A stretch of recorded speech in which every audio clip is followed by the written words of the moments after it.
Bonjour tout le monde. Nous espérons que vous allez bien. Bienvenue dans le podcast des 4e D de Saint-Odile, promo 2022. Suivez notre apprentissage matière par matière avec ce vlog audio. Nous vous ferons réécouter nos travaux et découvertes. C'est parti! Bienvenue dans le 7e épisode consacré à l'histoire sur la thématique de l'esclavage. En début d'année, nous avons commencé par aborder le commerce triangulaire entre l'Amérique du Nord, l'Europe et l'Afrique, ainsi que le commerce des marchandises et la bourgeoisie.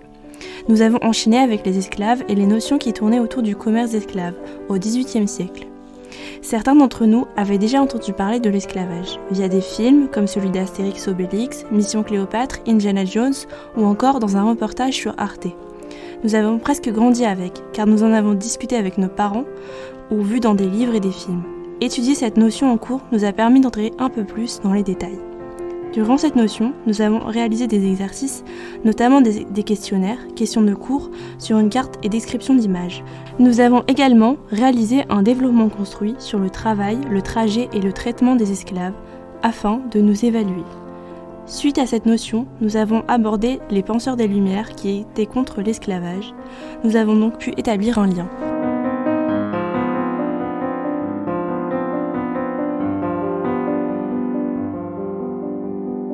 Peux-tu te présenter ?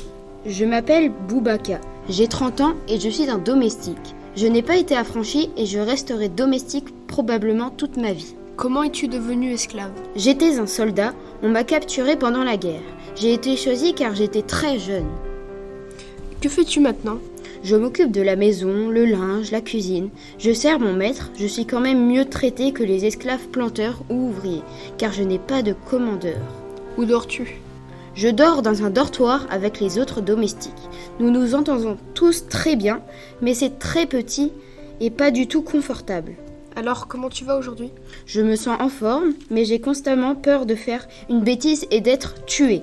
J'ai déjà été fouettée car j'avais volé de la nourriture. Bénéficieras-tu d'une retraite ? Malheureusement, non. Si mon maître est assez généreux, il me l'affranchira quand il verra que je suis trop vieux et que je suis donc peu utile. Si je reste en forme, je travaillerai jusqu'à ma mort.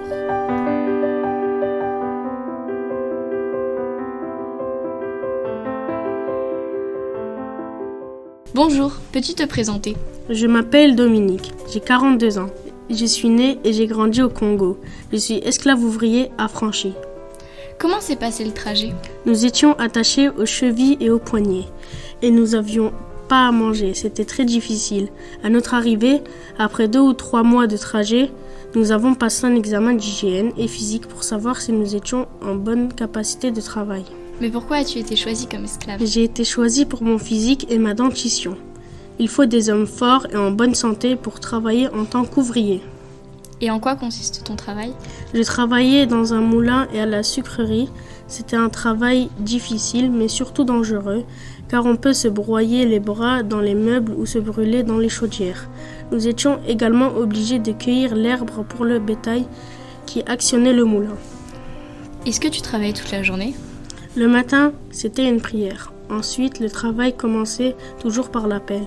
Afin de voir si tout le monde était bien présent, nous terminions la journée avec une nouvelle prière. Nous devions être de bons chrétiens, mais surtout de bons travailleurs. À midi, nous avions 2 heures, et non pas pour nous reposer, mais pour faire à manger. Je travaillais du lever au coucher du soleil. La nuit, je devais prendre soin de mon potager pour nourrir ma famille et parce que le maître ne me laissait pas m'en occuper le dimanche. Et quelles étaient les sanctions si tu ne voulais pas travailler ? Les sanctions étaient lourdes et consistaient en des châtiments corporels. Souvent, je recevais des coups de fouet. J'ai un ami qui a perdu la main car il avait faim et avait tenté de voler de la nourriture. Et pourquoi as-tu été affranchi maintenant ? Je me suis bien comportée et les règles ont changé. Le moulin a fermé et j'ai pu retrouver ma famille.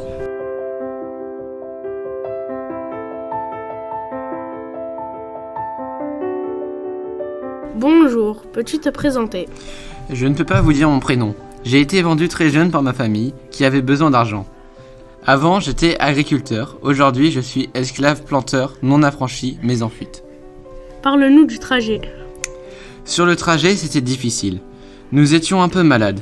À la fin, j'étais à côté de mes camarades, que je connaissais d'avant. Mais nous étions entassés et avions très très faim. Il faisait chaud et humide. Nous n'avions pas d'intimité et de toute façon pas d'hygiène. Que faisais-tu dans la plantation?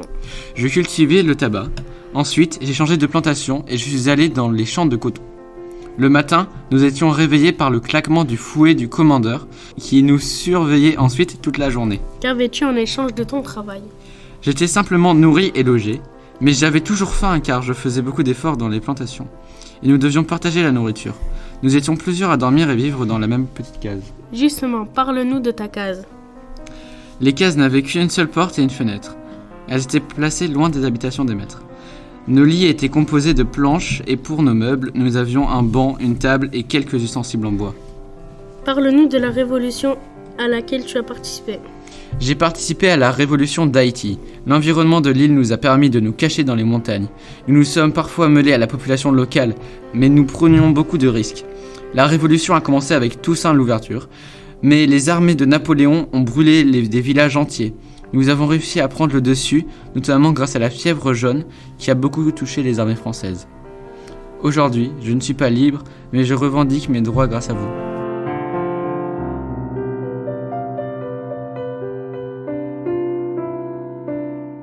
Cette interview se termine et cette notion fut très intéressante. Certains éléments nous ont marqués, comme par exemple les manières dont les esclaves étaient transportés, leurs conditions de vie, leur santé mentale ou encore le fait que les enfants étaient parfois kidnappés. Cela reste très impressionnant de voir et étudier ça. Les punitions que les esclaves pouvaient parfois recevoir nous ont glacé le dos. Nous avons également abordé le trait des humains de manière générale. Même si cela reste présent encore aujourd'hui dans le monde, nous nous disons que les mentalités et les pratiques ont changé, et tant mieux. Cette notion nous a aidés à mieux comprendre les autres et comprendre les conditions de vie d'autrefois. Aujourd'hui, nous aimerions en apprendre davantage sur les conditions de vie des maîtres qui exploitaient les esclaves et sur les faits historiques qui ont stoppé l'esclavage.